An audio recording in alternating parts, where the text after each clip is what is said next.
Right, Andy XL back with another FIFA 2026 World Cup podcast. And now we've got down to the last 32. Here I'm going to rank all 32 teams from 1 to 32. So let's start at the top. Number one, France. Played 3, won 3, scored 10, conceded 2. France came into this tournament as favourites and come out of the group phase with the best record in the tournament.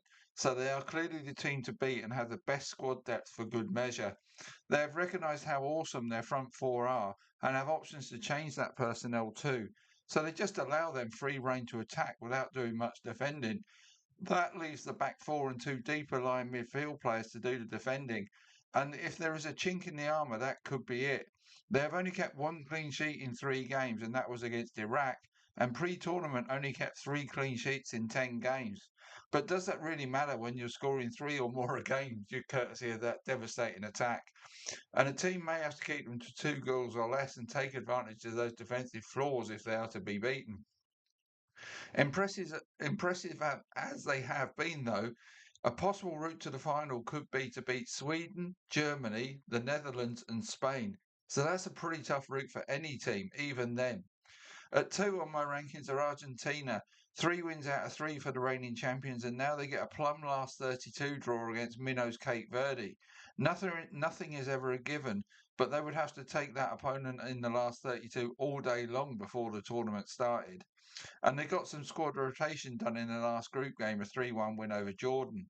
So it's Cape Verde, then Australia or Egypt, then possibly Colombia in the quarters before, say, Brazil or England in the semis. That looks an easier path to the final than the French face for sure. 3, though, in my rankings are England. Once again, laboured a bit to break down a lower ranked team, but got the job done and progressed as group winners. Another lower ranked team, DR Congo, are up next for them, and they may face a similar challenge to their last 2 games. So ultimately, they should find a way to win. Then it's Mexico or Ecuador in the last 16 and possibly Brazil in the quarters. So they need to up their game, England, from where they have been in the last 2 games. But if they show the form that they did against another higher ranked team, i.e., Croatia, in their opening game, then there's still a danger to all in this competition. 4 in my rankings are Spain. Looked good in the middle game of the group campaign, but in their opener against Cape Verde and their closer against Uruguay, who don't forget got eliminated, they failed to show much of a cutting edge in attack. But they did not concede a goal in the group stage and have conceded just 4 goals in the last 13 games. This is a typical Spanish team that tends to control games in terms of possession, but this squad is not the first to not deliver an attack on their share of a possession. They will likely follow this pattern against Austria in the last 32, but will they be able to dominate possession in a similar manner against Croatia or Portugal in the last 16? That could be a tricky tie for them.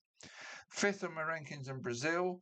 Brazil still did not look great against Scotland, who offered little in attack and made bad mistakes defensively to allow Brazil to ease to a win. But they have done what they needed to do in their group by winning it. So what has happened up to this point is not the important thing. What they do from here on is. But they will need to show a marked improvement if they are to challenge my top 4 in these rankings. Japan, then the Ivory Coast or Norway mark their path to a possible quarterfinal with England or Mexico, and on their performances so far, they are not certain to make the quarters, even though they will be favourites to win their next 2 games. It's a tricky old road for them, is what I think, and they're really not as good as I think people think they might be. 6, the Netherlands. The Dutch are beginning to look good. They were expected to beat Tunisia and did so in an efficient manner following up on their strong performance against Sweden. They now progress as group winners, and their round 32 game against Morocco looks tougher than their potential last 16 game against Canada or South Africa. Then it would probably be France or Germany in the quarters. So not an easy route for the Netherlands, but they're playing well at the moment. 6, Germany. Germany played their final group game against Ecuador like a team that had already won the group and were up against a team who had to win. Still, it was a bad performance, and Manuel Neuer's performance was most concerning of all. He was slow to react to both goals and looked slow as molasses coming off his line a couple of times. Paraguay are up next for them, and they were strongly fancied to win that to set up their last 16 meeting with the French. They will be strong favourites to beat Paraguay, but big outsiders against France in the last 16. So some tough work ahead for them. 7, Mexico. Play 3, won 3, yet concede a goal. and they will fancy their chances of winning their last 32 game against Ecuador at the Azteca. Although don't underrate Ecuador, as they showed in their last game. These boys can play. They can certainly defend, and they'll be tough to break down. So that may not be a goal fest, that one. And they'll pose a severe test at altitude, and then it could be England potentially in the last 16. Right. 8. USA. The USA made changes for their last group games like the Germans. They knew they were going to top their group and and lost to the last kick of the game to a Turkish team where it was much better than its first two losses. Bosnia and Herzegovina in the last 32, then Belgium or Senegal stand between them and a quarter-final appearance now. So they could have had a much harder path to get that far, where they could face Spain if they regress as they would be expected to do. 9. Norway. The Norwegians rested their entire starting lineup against France as they weighed up the percentages and thought they were better off to settle for a runners-up spot in the last 32 meeting with the Ivory Coast, for which they would be well rested and favourites to win that game. After that, it would be Brazil or Japan in the last 16. But this Norway team are capable, that's for sure. Dropping all the way down to 10 in my rankings, Morocco. Now, they beat Haiti but needed to come from behind twice to do so. And since the first half of their opening game against Brazil have not been as impressive as I expected them to be. And they're now going to their game against the Netherlands as outsiders to make the last 16. But if they do get past the Dutch, South Africa or Canada in the round of 16, give them a chance to make the quarters at least. Number 11 on my list are Colombia. As group winners, they have given themselves a last 32 game with Ghana, who showed how good defensively they can be against England. So that could be tricky before a potential last 16 meeting with Switzerland, and then a quarter-final against Argentina could be on the cards. 12th in my rankings, Japan face a tough last 32 task against Brazil, but as I say, I'm not sure Brazil are as good as people think they are. But Japan make no mistake, a good team, and were a match for the Netherlands in their opening game, and also beat Brazil last October 3-2. If they were to beat the Brazilians again, Norway or the Ivory Coast would be their last 16 opponents, and then potentially England or Mexico in the quarters. 13th on my rankings of Belgium looked more like the team we expected to see in this competition when they overwhelmed New Zealand in their final group game. So the question now is, can they carry that form forward or will they fail to reach those levels again? They have a path to the quarters open to them if they can, but Spain may await them there. So they may need to improve further at that stage if they can get that far. 14, Portugal dropping down the rankings, failed to win their group, and that means they now face a hard round of 32 meeting with Croatia. The winner of that one gets Spain in the last 16. So it's a tough road for Portugal now. 15, Switzerland, improving from game to game, and their latest win over Canada sends them into the last 32 with increasing confidence and as group winners. They now face Algeria in the last 32 and then potentially Colombia in the last 16, where they will be outsiders to win that game for me. 16, Egypt. Egypt are for me one of the teams that may actually be better suited to the knockout stages, where against stronger opposition they can play on the counter more than having to make the play when they are favourites. So Australia may not actually be as good a matchup for them in the round of 32 as many may think. But if they do get past them, then sitting deep and countering against Argentina in the round of 16 will be their method to try and cause a massive upset. 17, Canada. Canada came down to earth with a bump in their third group game, losing to Switzerland. But as it turns out, that sets them up with a favourable looking last 32 matchup with South Africa. But after that, it gets tough for them as they would face the Netherlands or Morocco in the last 16, then potentially France or Germany in the quarters. And after failing to win their group, they now play in the US rather than Vancouver, so they will not have home advantage either. 18, Croatia. Having beaten Ghana, Croatia now go into the round of 32 against Portugal, which will be a difficult game for both of them. But it will probably require Croatia to step up a level on what we've seen of them so far. If they pass that test, Spain will await them in the last 16. So, like Portugal, it's a tough couple of rounds that are coming up for them. 19, Ghana.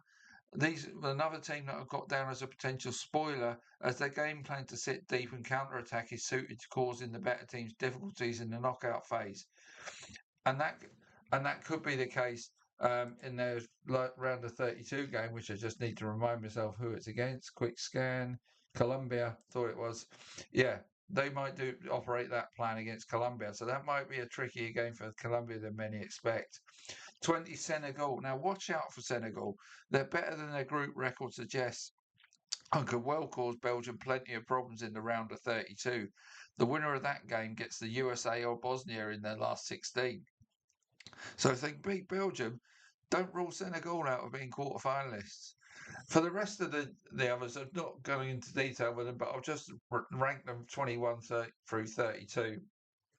And the first four, sorry, I just need to make sure I've got Ghana in there twice. Um, right, I missed somebody out. So anyway, I'll go through the ones if whoever I've missed out, apologies. 21 Ivory Coast, 22 Ecuador, 23 Sweden, 24 Australia, 25 Algeria, 26 Bosnia and Herzegovina, 27 Paraguay, 28 DR Congo, 29 South Africa, 30 Australia, and 31 Cape Verde. And I'm now desperately trying to think of the team that I've left out. Scanning up the list, see if I can find them. Who have I left out? Is it Bosnia? Is it Bosnia? Is it Austria? No, they're in there. Bear with me. Music while you wait. Anyway, you've got the idea. None of these teams below 20 are going to be going deep in the competition, in my opinion. Um, Finally, let's just have a look at the what I've called the continental drift. So let's look at how each continent or conference has done, if you like. Confederation, CONCACAF. They had 6 teams in the competition. The 3 co-hosts all emerged from the group stages. Mexico with a perfect record, the USA as group winners, and Canada as runners-up. So it looks like this continent has done well due to home advantage more than being of great quality. Africa, 9 of the 10 African teams have qualified. Tunisia were the only one to go out of the group stage, but 4 of the 9 that qualified did so as third place teams and the other 5 as group runners up. Whilst this is a good performance from an improving continent, they still look more likely to be spoilers in the knockouts than potential semi finalists. Europe, 13 of the 16 European teams made it through. Scotland, Czech Republic, and Turkey were the 3 that let the side down. But Europe provided 7 of the 12 group winners. So this still looks like the powerhouse continent in world football. And it could be they provide half of the teams that reach the last 8, maybe more. Asia. Now, Asia have had a disaster here. Only Japan have survived the group stages of the 8 Asian teams that came into the competition. And this shows a distinct lack of progression from the nations on this continent. But don't underrate Japan. That's what I say. I'll just remind you, I always defend Japan. I think they're a good side. South Africa, 5 of the 6, sorry, South Africa, South America, 5 of the 6 South American teams made it through. Uruguay surprisingly went out, but Argentina, Brazil, and Colombia all won their groups, whilst Ecuador and Paraguay made it through as third place teams. Now, if we look back at South American qualifying, Argentina won it by a long way with all the nations bunched behind them. And that's showing a similar picture in this tournament. Argentina looked much better than the other South American teams. And it could be that South American teams struggle in the knockout phases to make the last 8 or semi-finals. Oceania, well, Australia are in, New Zealand are out, but it would be a surprise if the Aussies made it much further. No need to say any more than that. So that's my little wrap up on the group stages and how it might pan out going forward. So that's it for me for now. Back tomorrow with my usual daily update. See you soon.